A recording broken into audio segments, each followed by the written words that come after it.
Next elections మావిగన్ versus అమరావతిగా ఉంటాయని జగన్ చెప్పిన ఒక్క మాట ఏపీ పాలిటిక్స్ లో పెను తుఫాన్ రేపింది. ఇటు టీడీపీ అటు వైసీపీ నేతల మధ్య మాటల మంటలు రేపుతోంది. వైసీపీ చేస్తున్న తీవ్ర ఆరోపణలకు అంతే స్థాయిలో కౌంటర్ అటాక్ చేస్తున్నారు టీడీపీ నేతలు. ఆంధ్రప్రదేశ్ రాజధానిగా అమరావతి అంశంపై అధికార ప్రతిపక్షాల మధ్య రాజకీయ యుద్ధం ముదిరింది. ఏపీకి అమరావతి శాశ్వత రాజధాని అన్నారు సీఎం చంద్రబాబు. పార్లమెంటు ఆమోదించాక అమరావతిని మార్చడం ఎవరితరం కాదన్నారు. ఈ రోజు మళ్ళీ కొత్త స్లోగన్కు వచ్చారు. చట్టం కూడా అయిపోయింది. కేంద్రంలో పార్లమెంట్లో 2 సభలు పాస్ చేశాయి. ఇది రివర్స్ చేయాలంటే ఎవడల్లా కాదు. మళ్ళీ కేంద్రంలో కేంద్ర ప్రభుత్వం ఒప్పుకొని 2 సభలు కూడా ఎక్కడా జరగదు ప్రపంచంలో. ఒకసారి రాజధాని పెడతారు కానీ తుగ్లక్ మారిగా అడుకొక్కసారి రాజధాని మార్చడానికి ఎవ్వరూ ఆమోదించరు.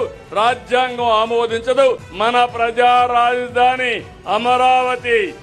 ఆ పేరు చెప్పడానికి ఇష్టం లేని వ్యక్తి ఈ గొడ్డలి పార్టీ.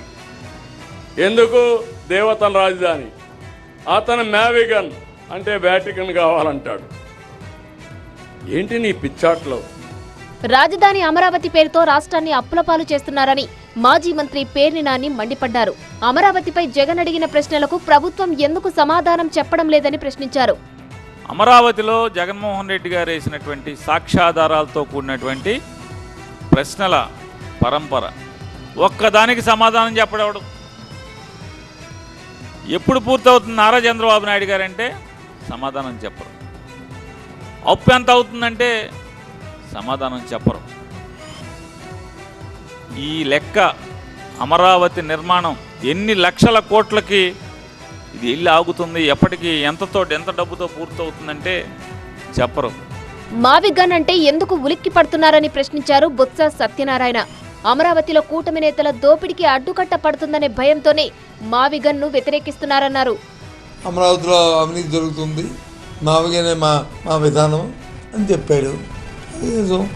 ఇదే రాజధాని అంటే అందుకే మా విజయవాడ మావిగన్ అన్నారు. తప్పే ఉంది. దానికి ఎందుకు ఊరిక ఉలికి పడుతున్నారు? మీ అవినీతి కార్యక్రమం జరగదనే కదా. స్కేల్ పుట్టి 20,000 రూపాయలు, 14,000 రూపాయలు, 15,000, 20,000 రూపాయలు పెట్టి కన్స్ట్రక్షన్ చేస్తున్నారు కదా. ఎక్కడ ఉందా ఈ ధర? అమరావతిపై వైసీపీ నేతలు చేస్తున్న వ్యాఖ్యలకు మంత్రి నారాయణ కౌంటర్ ఇచ్చారు. రాజధానిపై ఇప్పటికే వైఎస్ జగన్ కు ఎలాంటి స్పష్టత లేదని ఆయన విమర్శించారు. జగన్మోహన్ రెడ్డి గారే స్వయాన చెయ్యెత్తాడు. ఏమని? అమరావతి రాజధాని మేము ఒప్పుకుంటున్నాం, 30,000 ఎకరాలు ఇక్కడ కావాలది రికార్డ్ అయింది. ఏది అసెంబ్లీ 30,000 ఎకరాలు కావాలా అమరావతి రాజధాని. తర్వాత మళ్ళీ మాట మార్చేసి ప్రభుత్వం రాగానే 3 ముక్కల ఆట 3 రాజధానులు అన్నారు. ఈ మధ్యలో మళ్ళీ మావిగన్ అంటే ఇప్పుడు మావిగన్ తీసుకొచ్చి మచిలీపట్నం అని తీసుకొస్తే అంటే 3 వదిలేసినట్టేనా? రాజధానిపై జగన్ 2 రోజుల్లో 2 మాటలు మాట్లాడారంటూ హోంమంత్రి అనిత సెటైర్లు వేశారు. మొన్న మావిగన్ అన్నారని, నిన్న విజయవాడ అన్నారని, రేపు దోనకొండ అంటారేమోనని ఎద్దేవా చేశారు. 3 రాజధానుల మీదైనా స్టాండ్ అయి ఉన్నారా లేదా అంటే ఈ రోజు మావిగన్ అని చెప్పి 3 ప్రాంతాలకు పరిమితం అయిపోయింది. అప్పుడు కర్నూలు పోయే, గుంటూరు పోయే, ఇది పోయే, విశాఖపట్నం పోయే, ఈరోజు మావిగన్ అన్నారు. ఆ మావిగన్ కాస్త ఒక రోజు తర్వాత అయ్యేసరికి విజయవాడ అయిపోయింది. ఈరోజు 2వ రోజు అయ్యేసరికి దొనకొండ అవుతుంది. అంటే నిలకడలేని రాజకీయ నాయకులతో ఇలాగే ఉంటుంది. అమరావతి రాజధాని అనేది శాశ్వతమని, ఇందులో ఎలాంటి సందేహాలు లేవన్నారు BJP MLA Adinarayana Reddy. Gun Jagan మావిగన్ ఛాలెంజ్. నిన్న కూడా మా గౌరవ ముఖ్యమంత్రి గారు చెప్పినారు, దీని మీద స్టాండా రెడీగా అని. మా వాళ్ళందరూ ఏకపక్షంగా కింద నుంచి ఆడియన్స్ అంతా చెప్పినారు, మేమంతా అమరావతికి ఓటు అని. ఈ రాష్ట్రం అంతా అమరావతికి, అద్భుతమైన అమరావతి. ఈ ప్రపంచంలోనే కొత్తగా జరగబోతోంది అమరావతి. ఇలా మావిగన్ వర్సెస్ అమరావతిగా సాగుతున్న ఏపీ రాజకీయం రోజు రోజుకు సెగలు రేపుతుంది. ఈ పొలిటికల్ వార్ రానున్న రోజుల్లో ఇంకెన్ని మలుపులు తిరుగుతుందో చూడాలి.